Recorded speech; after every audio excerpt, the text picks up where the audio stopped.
شیطان جو ہے وہ دو طریقوں سے، دو حربوں سے حملہ کرتا ہے۔ ایک ہے شبہات کے ذریعے اور دوسرا ہے شہوات کے ذریعے۔ شبہات کے بارے میں ہم نے کئی باتیں پڑھی، ایک آدھ بات اور بھی سن لیں۔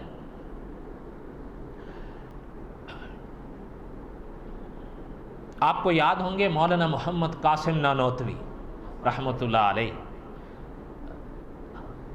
حضرت کا جو دور تھا نا وہ، خیر بہرحال میں دوسری طرف نکل جاؤں گا، بس ایک موٹی سی بات سنیں۔ کسی کے ذہن میں ایک شبہ ڈال دیا کہ مسلمان اپنا مردہ دفناتے ہیں لیکن جو فلاں ہے نا وہ تو جلا دیتے ہیں۔ تو وہ جو تھا نا اس کے ذہن میں یہ شبہ ڈال دیا کہ جلانے کے بعد ذرا ایک تو جگہ بھی بچ جاتی ہے اور پھر تعفن بھی نہیں پھیلتا، یہ تو جو ہے وہ ذرا بڑا صحت کے خلاف بات ہے۔ بات سمجھ آ رہی ہے؟ اچھا، اس نے جب یہ مولانا محمد قاسم نانوتوی رحمۃ اللہ علیہ کے آگے پیش کیا کہ حضرت آپ حضرات تو جو ہے نا وہ دفناتے ہیں مردے، لیکن وہ جو ہے نا فلاں تو جلا دیتے ہیں، تو یہ ہے اور وہ ہے۔ مولانا محمد قاسم نانوتوی رحمۃ اللہ علیہ نے جو جواب دی ہے نا، ان میں ایک بڑا زبردست الزامی جواب، اپنی جگہ تحقیقی بھی آپ کہہ سکتے ہیں۔ فرمایا بھئی بات یہ ہے کہ ہم نے تو یہ دیکھا ہے کہ جو کچرا ہوتا ہے نا وہ ہمیشہ جلایا جاتا ہے اور خزانہ جو ہے وہ دفنایا جاتا ہے۔ تو بہرحال خیر کہ یہ ایک شبہ تھا۔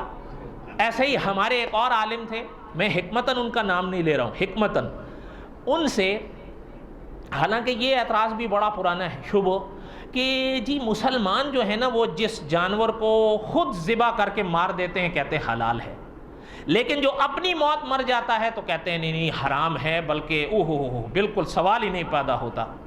یہ بڑا پرانا وسوسہ ہے۔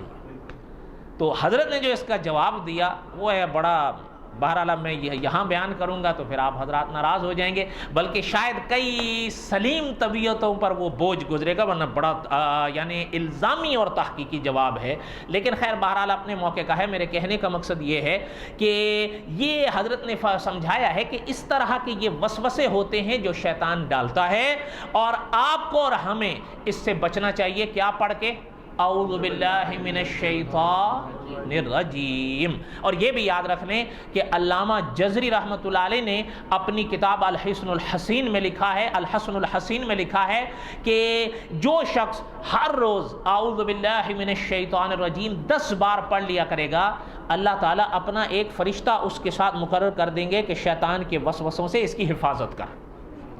اس لیے یہ بڑا آسان ہے، اس کو ذہن میں رکھ لیں۔ اب اگلی بات سنیں، ایک تو ہے شبہات، دوسرا کیا تھا؟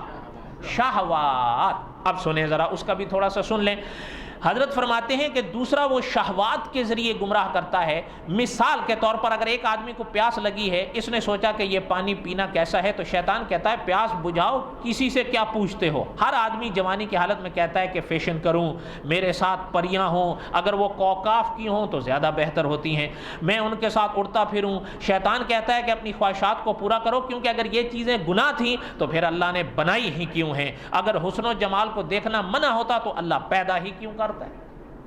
وسوسہ سمجھ میں آیا یا نہیں سمجھ میں آیا؟ اس وسوسے کا تعلق کس سے ہے؟